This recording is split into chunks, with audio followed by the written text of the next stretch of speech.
Rien n'a été fait. Malheureusement, les choses ont même empiré. Il y a toujours des gens qui meurent dans le cadre d'interventions policières. Il y a toujours des violences policières. Il y a toujours des contrôles aux faciès. Et plus généralement, il y a toujours un racisme d'État qui abîme des parcours de vie.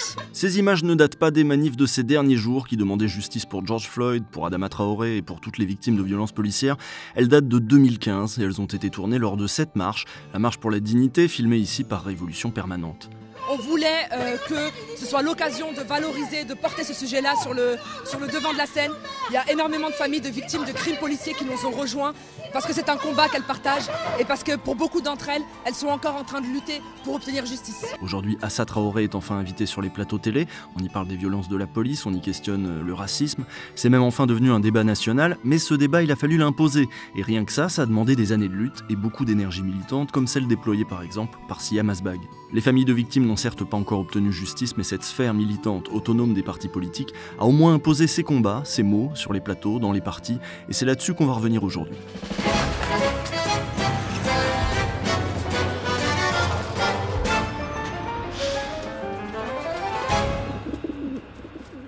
On apprend ce matin dans Le Monde que Macron a sommé son gouvernement de faire rapidement des propositions pour améliorer la déontologie des forces de police. Les violences policières sont enfin discutées. Il se pourrait même que le gouvernement fasse quelque chose pour essayer d'y mettre fin. Vous vous rendez compte ?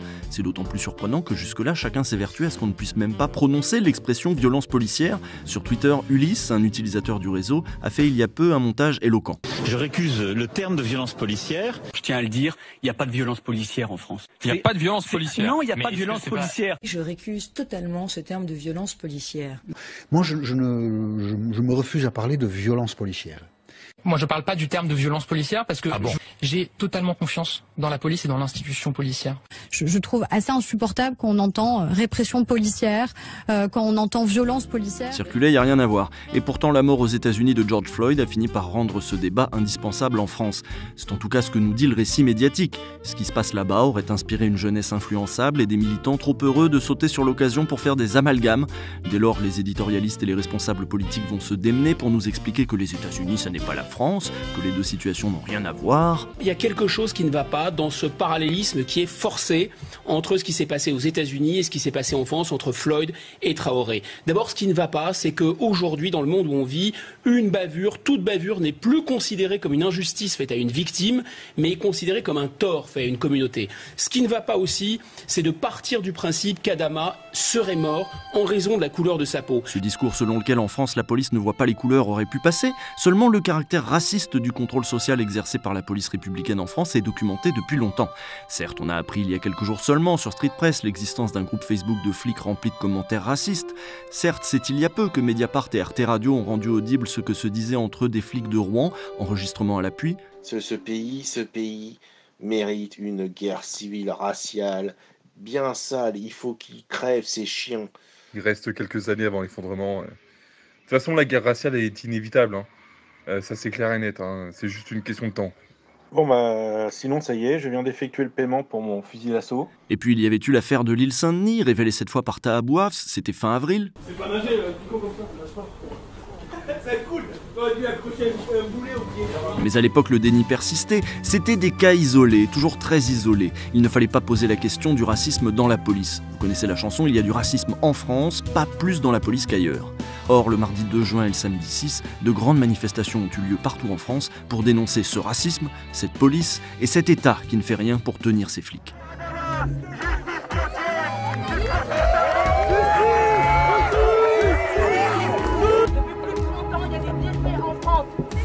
Par les mains de la police française. Beaucoup de jeunes étaient présents et leur mot d'ordre était clair, leur slogan limpide. On a pu entendre parler de racisme structurel, de racisé, de noir, de non-blanc, autant de termes qu'ils n'avaient pas appris à l'occasion de la mort de George Floyd, qu'ils n'avaient pas pu entendre à la télé puisque ces mots étaient interdits, mais qu'ils connaissaient tout de même et qui permettaient à présent à une génération entière d'articuler une pensée politique de résistance. Si ces mots sont aujourd'hui connus et utilisés, c'est en grande partie grâce à des militantes comme Siam Asbag, que je citais dans l'intro. La voici en 2014 face à Alain Juppé. Elle était alors porte-parole du collectif Stop Contrôle aux faciès et seule contre tous, elle employait déjà ces termes et tentait d'arracher de petites victoires. Je voulais vous poser une question sur le contrôle aux faciès, sur ces discriminations racistes, structurelles que vivent un certain nombre de nos concitoyens. Répondez-moi très simplement oui ou non à une simple question. Est-ce que vous reconnaissez aujourd'hui qu'il existe un racisme structurel en France ? Évidemment. D'accord. C'est une question... Alors là, il est possible que Juppé n'ait pas bien compris la question et se soit fait piéger. Il tente d'ailleurs de se reprendre un peu plus tard. Je ne crois pas que les Français soient profondément racistes. Je ne parle pas des Français. Il y a des situations qui les amènent à avoir des comportements racistes. Non, il n'y a pas de racisme institutionnel. Vous venez de me dire, oui à la question, il existe un racisme structurel, et là vous me dites, non, il n'existe pas de racisme institutionnel. Vous êtes une redoutable rhétoricienne. Et une infatigable militante, comme Amal Bentounsi, que j'ai déjà citée ici. Elle aussi s'est battue depuis 2012 contre vents et marées pour obtenir 5 ans de prison avec sursis pour l'assassin de son frère. Au départ, quand on avait appelé ce collectif, le collectif Urgence Notre Police Assassine, on nous a pris pour des fous. Dit, vous cherchez des problèmes. Mais en tous les cas, pour nous, il était important d'appeler un chat un chat. La presse française parle d'un meurtre quand elle évoque la mort de George Floyd, mais se montre beaucoup plus frileuse quand elle évoque ce qui se passe en France. Il y a des mots à ne pas prononcer, des phrases qui peuvent vous coûter cher. Camélia Jordana accuse la police de massacrer des hommes et des femmes en raison de leur couleur de peau. Polémique instantanée. Polémique après, les propos de la chanteuse Camélia Jordana sur un plateau télé. Sur la polémique du week-end provoquée par les propos de la chanteuse Camélia Jordana. La polémique Camélia Jordana. Donc là, est-ce qu'elle a eu raison ou tort? En tout cas, elle a fait le beurre. Oui. Aujourd'hui, la parole se libère. Joe Wilfried Tsonga ou Omar Sy osent évoquer sans détour le racisme français et le sort qui est fait ici aux non-blancs. Certains leur reprochent de n'avoir pas parlé avant et de profiter de l'effet de mode pour aller dans le sens du vent, mais c'est que ceux-là n'ont pas compris que parler peut coûter cher. Judiciairement d'abord. Par exemple, le syndicat Unité SGP Police a annoncé qu'il allait porter plainte contre les propos de Camélia Jordana. On verra ce que ça donne. Médiatiquement ensuite, parce que quand on l'ouvre, on le paie. Écoutez Thierry Mariani défendre sur France Info une pétition qui demandait à ce qu'on interdise à Camélia Jordana de participer à la fête de la musique.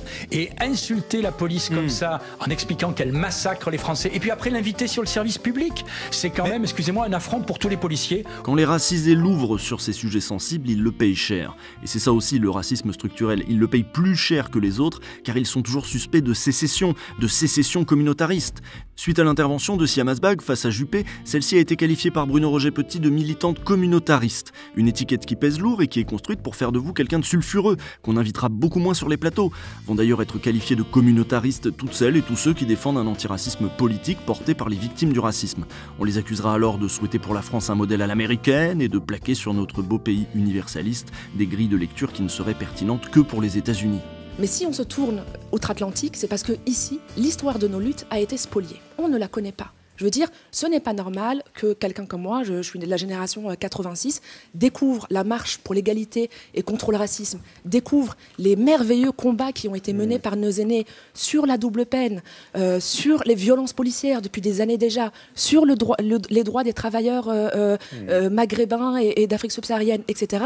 On découvre ça quand on entre dans le militantisme, alors que ça fait partie de l'histoire de France. Ça, c'était en 2015, à l'occasion de la marche pour la dignité dont je vous parlais un peu plus tôt, une marche qui faisait écho à la fameuse marche de 83, mais qui n'était pas une marche commémorative. Il s'agissait pour ces militants de se réapproprier le combat antiraciste dont ils s'étaient sentis spoliés. En 2013, c'était les 30 ans et je me souviens, je m'étais imposée dans une manifestation de SOS Racisme où je m'étais mis en tête de cortège avec Farid, avec les familles, avec quelques familles, avec le drapeau crime policier, crime raciste. 30 ans après, rien n'a changé. Et SOS Racisme, ça leur a pas plu à ce moment-là. Et ils nous ont appelé le service d'ordre. Et je leur ai dit simplement que nous, 30 ans après, on avait la légitimité d'être là et d'être en tête de cortège. Et ils nous ont arraché notre banderole. Aujourd'hui, les banderoles fleurissent à nouveau. Elles sont toujours aussi subversives, mais on les voit à la télé. On voit les militants des quartiers jusque sur BFM qui s'est retrouvé à inviter ces derniers jours Youssef Brakni, Almami Kanouté et bien sûr Assa Traoré, ce qui était inimaginable il y a encore 5 ans, quand Amal Bentounsi était encore en plein combat judiciaire. Et moi, j'ai beaucoup d'espoir que si on s'y met tous ensemble, qu'on va y arriver et qu'à un moment donné, on nous entendra et il va falloir qu'on s'organise, mais c'est maintenant ou jamais. Elles se sont organisées avec les autres familles de victimes, avec les militants. Elles ont parlé aux médias qui voulaient bien les entendre, à Click, à Mediapart, au Bondi Blog, à Street Press et quelques autres. Et c'est grâce à ces femmes, en première ligne aujourd'hui, que les luttes antiracistes rassemblent largement, enfin, autour de mots d'ordre clairs. C'est grâce à leur travail que j'ai pris conscience de beaucoup de choses, et c'est grâce à leur travail que ces débats ont avancé dans les médias, dans les partis politiques et bien évidemment dans la jeunesse. J'ai bien sûr oublié de citer beaucoup de gens, mais ils et elles se reconnaîtront. Force à vous, durant toutes ces années, c'est vous qui avez pris au sérieux les valeurs d'égalité dont se réclame ce pays, malgré tous les vents contraires. La leçon de cette histoire, c'est que la lutte paye, mais qu'on a tendance à oublier qui l'a menée. Si demain on se retrouve avec une loi qui contrôle vraiment la violence raciste dans la police, cette loi portera le nom du ministre ou du député qui l'aura présenté à l'Assemblée. On écrira dans les manuels que cette loi a été votée sous Macron, et on oubliera peut-être de retenir les noms de Siam Asbag, Amal Bentounsi et Assa Traoré. Voilà pourquoi je voulais leur consacrer cet épisode. Soutien, respect et à lundi prochain.